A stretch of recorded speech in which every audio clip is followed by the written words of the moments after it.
O ponto de vista do autor, capítulo 1, prólogo. Esforços nunca atraem você. Uma citação que tem sido amplamente respeitada e repetidamente pregada em todo o mundo. Algumas pessoas consideram amplamente esta citação como um mantra pessoal a ser seguido ao longo da vida, enquanto outras simplesmente zombam da citação como se fosse uma mera piada. Quero dizer, por que se esforçar quando você tem um pai super rico que lhe fornece tudo o que você precisa? Casarão? Olá, papai, você pode me comprar uma casa? Carro novo? Papai tem um carro novo que eu realmente amo e queria saber se... Há também aqueles que vivem no luxo porque simplesmente têm sorte, como aqueles que ganham na loteria. Quero dizer, quanto esforço é necessário para alguém ganhar na loteria? Parabéns, você ganhou 200 milhões. Como é que os esforços nunca atraem você se aplicam aqui? É claro que, deixando de lado esses exemplos, houve muitos casos em que a citação se mostrou correta. Por exemplo, você viu o filme, como se chamava? Certo, a busca pela felicidade. Foi o seu exemplo perfeito de esforços nunca atraem. Foi uma história comovente sobre um pai sem-teto que morava na rua com seu filho e, mais tarde, por causa de seu puro amor e dedicação ao filho, ele conseguiu ter sucesso e se tornou milionário. Muito comovente. Mas e eu? O que tenho a dizer sobre os esforços nunca atraem? Foi uma besteira total. Período. Os esforços nunca atraem. Eu só poderia simplesmente zombar de uma ideia tão ridícula. Quero dizer, claro que se você se esforçasse, com certeza alcançaria melhores resultados do que o seu grupo normal, mas isso foi realmente tudo? Seria esta a chave do sucesso? Não. Simplesmente não foi. O ingrediente-chave para o sucesso foi talento. Não importa quanto esforço você coloque em algo, você nunca será capaz de superar a montanha intransponível conhecida como talento. Quero dizer, veja o futebol, por exemplo. Muitas pessoas treinaram tanto quanto Messi ou Ronaldo, mas no final não chegam nem perto do seu nível. Não importa o quanto eles treinassem, não importa quanto suor de sangue e lágrimas eles colocassem, eles nunca seriam capazes de tocar seus tornozelos. Que tipo de besteira foi essa? Voltando ao assunto. Por que tenho tanto rancor da frase "os esforços nunca atraem"? Simples. Foi porque eu era um daqueles idiotas que acreditava de todo o coração na citação.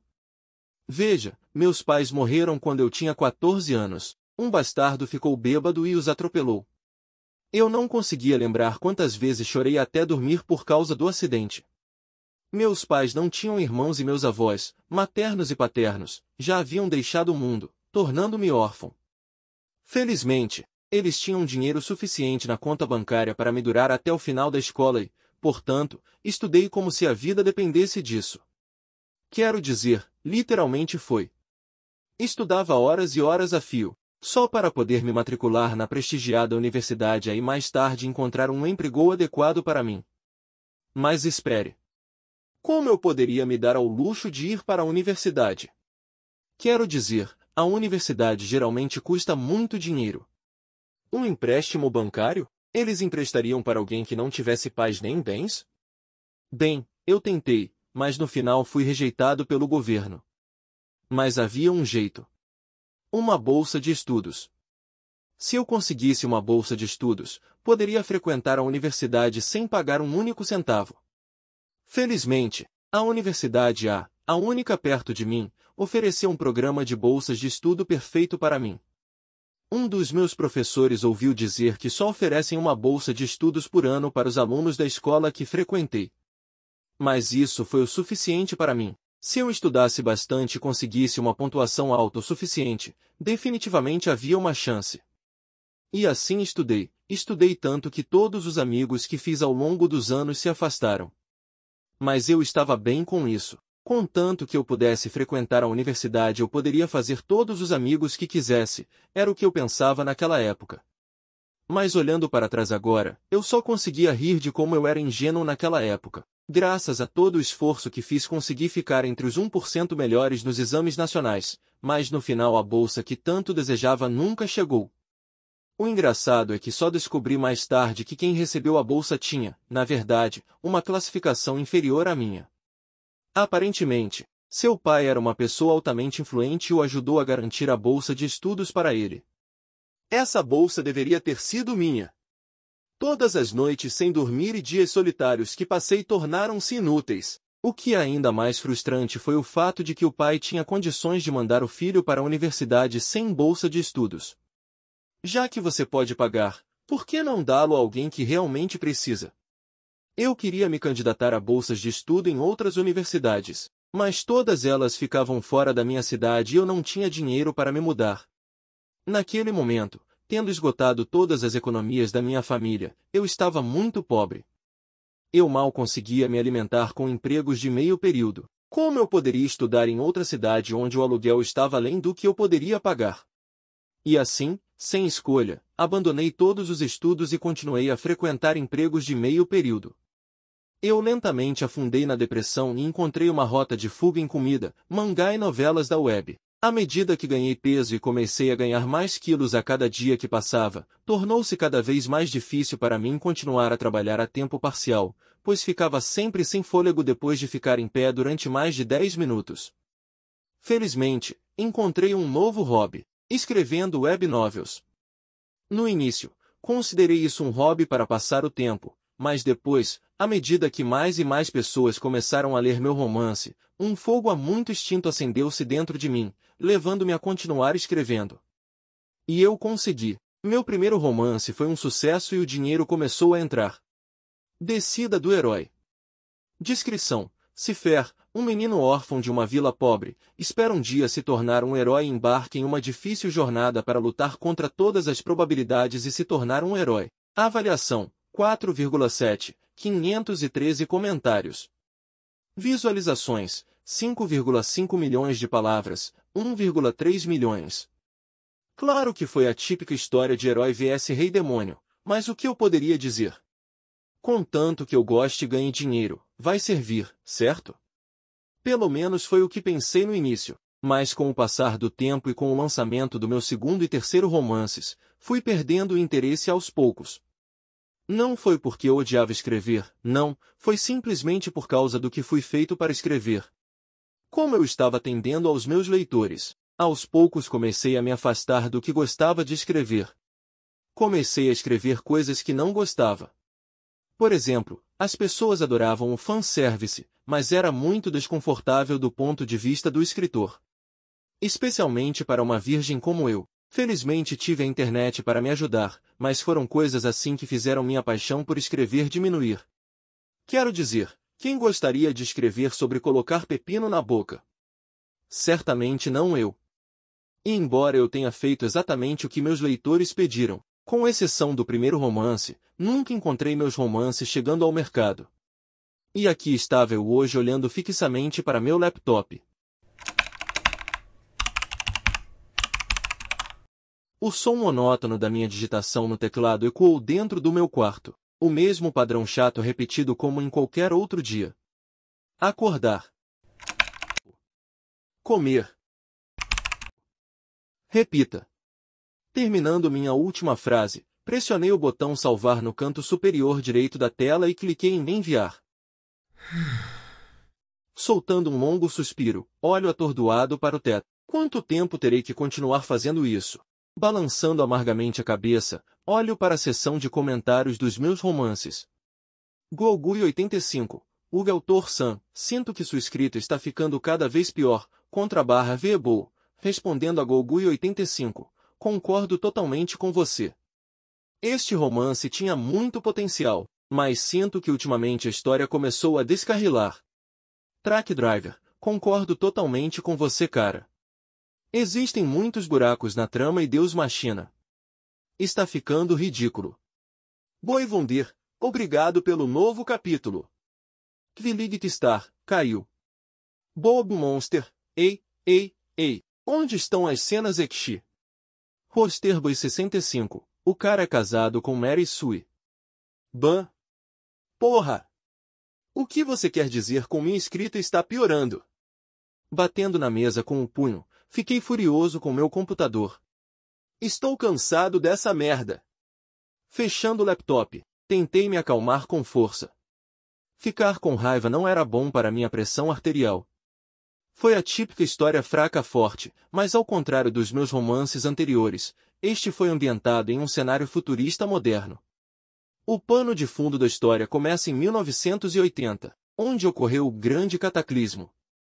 Um desastre em 3 estágios que atingiu a Terra fazendo com que o mundo mudasse drasticamente. A primeira fase do Grande Cataclismo, mudança nas placas tectônicas por toda a Terra, movendo países de onde estavam anteriormente, resultando em tsunamis e terremotos, matando milhões de pessoas no processo.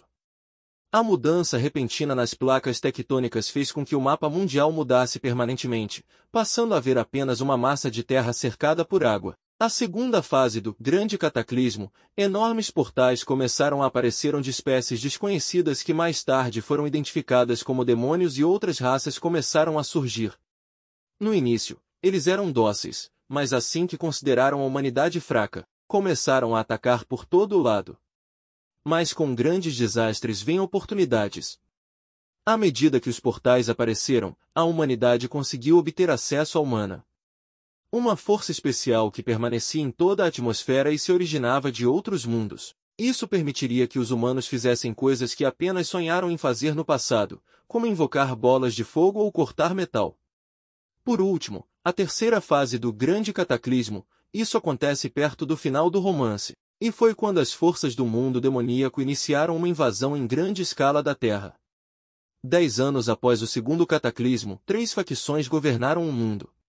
A facção demoníaca, a facção humana e a facção fantasia que era composta por orcs, elfos e anões. A facção fantasia era uma espécie de aliança entre elfos, anões e orcs. E isso porque eles foram praticamente forçados a entrar em um. Os demônios eram a manifestação da ganância. Eles foram criados com o único objetivo de devorar planetas. Eles começariam entrando em um planeta, depois, com o passar do tempo, eles se reproduziriam loucamente, lentamente, quando ganhassem força suficiente, devorariam o planeta. Os elfos, orcs e anões eram todos refugiados e sobreviventes dos demônios, que já haviam conquistado seu planeta natal. A princípio, quando os elfos, orcs e anões chegaram à Terra, eles escolheram observar. Eles queriam ver se os humanos eram dignos o suficiente para se juntarem à sua aliança para lutar contra os demônios. No início, eles ficaram muito entusiasmados com a perspectiva de ganhar um aliado em potencial, mas com o passar do tempo a excitação se transformou em decepção, que mais tarde se transformou em desgosto. Para os elfos orgulhosos, os atos e esquemas egoístas que testemunharam durante os momentos sombrios da humanidade fizeram com que todos os pensamentos de colaboração desaparecessem, apenas para serem substituídos por total desdém. Para os orcs, o corpo fraco e frágil da humanidade os deixou totalmente desapontados e, portanto, os considerou desnecessários. E para os anões, a tecnologia primitiva da humanidade fazia com que parecessem macacos sem cérebro que vagavam por aí exibindo seu poder e inteligência sem nenhum apoio substancial. No final, a facção demoníaca e a facção fantasia reivindicaram, cada uma, 3/8 da Terra, enquanto os humanos reivindicaram apenas 2/8 da Terra, tornando-os um grupo minoritário. Inicialmente, a história começa com o protagonista matriculando-se na Locke, uma escola especializada que foi criada pelo esforço de toda a humanidade, para formar guerreiros para defender as fronteiras contra os ataques de ambas as facções. Ele era o típico MC com um passado trágico. Os pais morreram devido à guerra nas mãos de demônios. Vingança contra demônios. E assim por diante. Era o que você esperaria de um MC. Foi minha obra-prima. Pelo menos foi o que pensei, mas olhando a seção de comentários não pude deixar de ficar furioso. Quero dizer, como você se sentiria se o que você acha que a sua obra-prima fosse insultado? Terrível, certo? Soltando um longo suspiro, tento me acalmar mais uma vez. Ultimamente, tenho tido problemas de raiva. A coisa mais simples poderia me deixar furioso, o que só mostra o quão graves eram meus problemas de raiva. Mas não poderia ser ajudado. Com o quão ruim era a minha vida, eu estava fadado a desenvolver uma personalidade distorcida. Guar! Justamente quando eu estava prestes a fechar meu laptop, uma dor repentina me atingiu no peito, mais precisamente no coração. Apertando o peito, ajoelhei-me no chão. Com calças pesadas, forcei meu caminho até minha mesa. Eu preciso do meu remédio. Por causa das minhas péssimas condições de vida, tomei muitos remédios. Havia um para minha pressão arterial, um para minha asma e outro para minha depressão. E agora eu estava procurando meu remédio para a pressão arterial. Por causa da minha explosão repentina, minha pressão arterial deve ter aumentado, causando esta reação. Então, contanto que eu pudesse tomar meu remédio. Gá!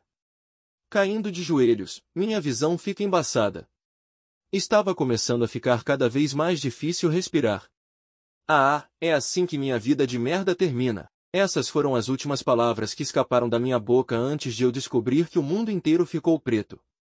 Churear, churear, churear. Acordando-me do meu sono foi o som pacífico dos pássaros cantando. Eu podia sentir vagamente o sol quente e suave envolver todo o meu corpo, fazendo com que meu eu letárgico se sentisse mais enérgico.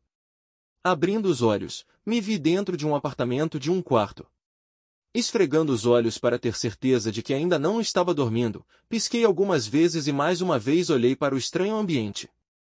Eu não deveria estar morto. Foi o que pensei a princípio, mas vendo que ainda respirava e enxergava bem, pensei que talvez alguém tivesse me resgatado momentos antes de morrer, e agora eu estava em um hospital. Mas a cada segundo que passava, percebia que não era esse o caso. Por quê? Simples. Foi porque uma grande tela apareceu bem na minha frente, assustando-me profundamente.